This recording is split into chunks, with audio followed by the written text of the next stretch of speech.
My research is in three closely related areas called coding theory, information theory, and signal processing. I'll try to describe what I do using examples that you may have seen in everyday life. Let's say you take your phone and you write a text to your friend, or you take a photo or a video and you post it on your favorite social media. Now, have you ever wondered how this text or photo or video reaches your friends without any errors? Have you ever wondered how we get data from space probes which are very, very far away from the Earth? The Voyager space probe, for example, is 13 billion miles away. That's billion with a B. Have you ever wondered how the data that is transmitted from the probe reaches Earth without any errors? So what happens in all these cases is that the text, the photo, video, or the sensor data gets converted to a sequence of bits, and the bits are then converted to electromagnetic signals, and then they are transmitted out of antennas. But by the time these signals arrive at the receiver, the signals get distorted and noise gets added to these signals. So if you transmit a sequence of bits, the sequence of bits received at the receiver can be different from what is transmitted. There can be errors in what is received. Unless you are clever about encoding the information that you have to transmit, you will always have to live with sequence of bits that are in error. So coding theory is the science of cleverly adding redundancy or encoding this information in a way that even though there are errors that are caused in the channel, you can still recover the information that was sent.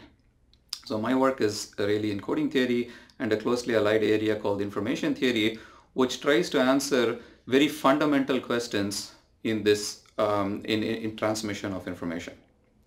And these technologies are used in cellular phones, in Wi-Fi, in fiber optic communication, satellite communications, and they're also used in data storage devices that you see every day. For example, in hard disks on your computer, or in your USB sticks, or on a Blu-ray disc. So what we try to do is we try to answer fundamental questions in this area. So for example, we try to answer questions like what is the maximum amount of speed that you can get in your download on your phones if you use a certain amount of bandwidth and certain amount of power. So everybody would like to download data at very high speeds, right? You might want to download data at a gigabit per second, but can you actually do that? What's preventing you from downloading data at a gigabits per second? If you have a cellular system, and if everybody wants to download data at 10 megabits per second, how many users can we support in a cell? Can we keep on increasing the size of our hard disk on our computer? Can you get a 100 terabyte hard disk? Are there fundamental limits to these things? And one of the things we do is to study these fundamental limits. And when we ascertain that certain things are possible, then we try to design schemes or communication systems and storage systems that are very efficient. To be more specific, I'll give you a flavor for one of my current research projects. This is applicable to what is called the Internet of Things. You're very soon going to see that we're going to put a transmitter on a lot of household devices. Your toaster, your fridge, your stove, everything is going to have a transmitter, and everything is going to be connected to the internet. So now we're entering an era where we have a massive number of devices which all want to be connected. And one of my current research projects is to understand how to build systems where a very large number of devices, hundreds of thousands of devices, can communicate with each other. And this is an exciting research project I'm involved in right now.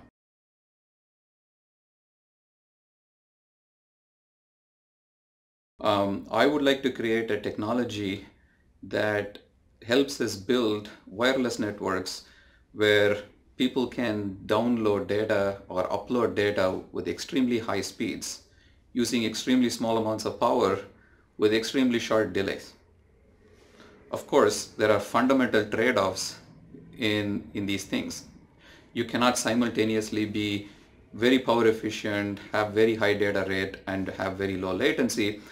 An ultimate goal of my research would be characterize what is possible and what is not, and to be able to build networks that are extremely efficient. A specific goal of my research would be to create a technology or that can make its way into wireless standards such that companies will actually use this technology in building wireless networks.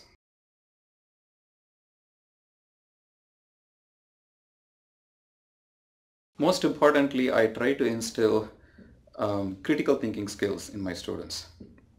Another thing I try to instill is to help them see that advanced mathematics can be used to build very cool things that we use in everyday lives, like your cell phones or your Wi-Fi's or your computers and things like this. I also try to instill a sense of perseverance in my students. Learning advanced engineering subjects is pretty hard. It does not come easily, and you have to have perseverance. You have to enjoy the process of learning, and with time, you will be able to do great things.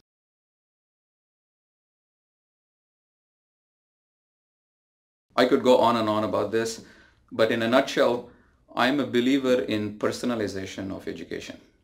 I am a little bit unsatisfied with a traditional classroom where a professor goes in front of 30 or 40 students, gives a lecture, and if you think about what happens in this in such a classroom, the professor introduces a new concept, turns around to the student and asks the student, "Do you understand what I said?" Very rarely will students tell you that they don't understand or follow what you are doing, but yet from experience I know that not all the 30 or 40 students are following everything of what you're saying.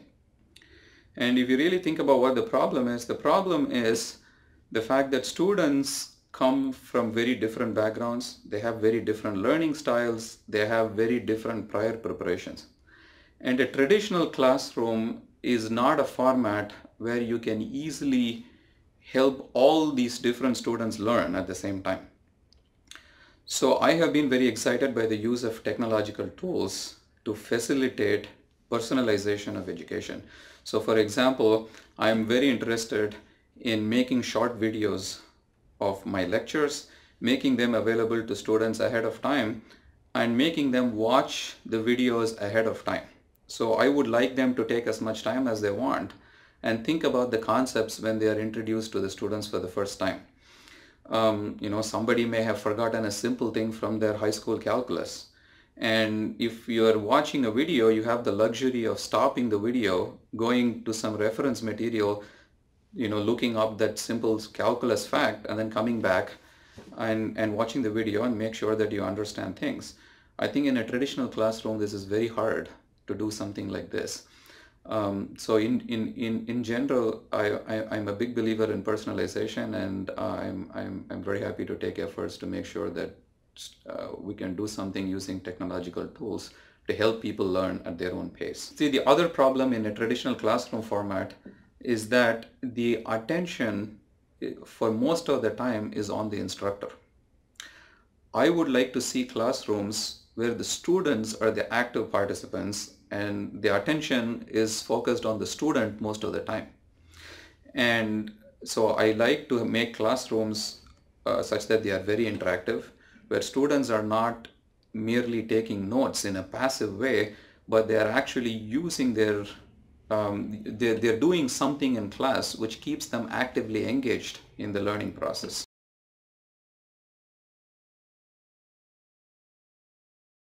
College is a great time in your life, and it presents a remarkable opportunity for you to grow into a productive adult from just being a high school student. And you want to take best advantage of this opportunity that is presented to you.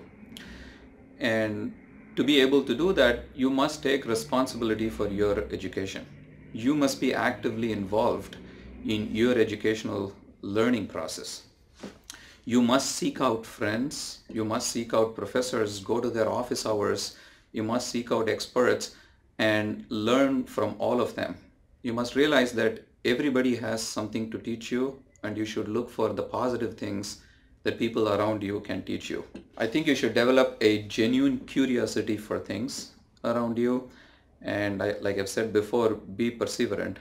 And a lot of this comes only through very hard work, and you cannot give up easily. And explain your ideas to others. Try to teach others. I find this to be the best way to learn. This is a tremendous opportunity for you to make sure your understanding is clear and also help others. And finally, put that cell phone away when you come to class.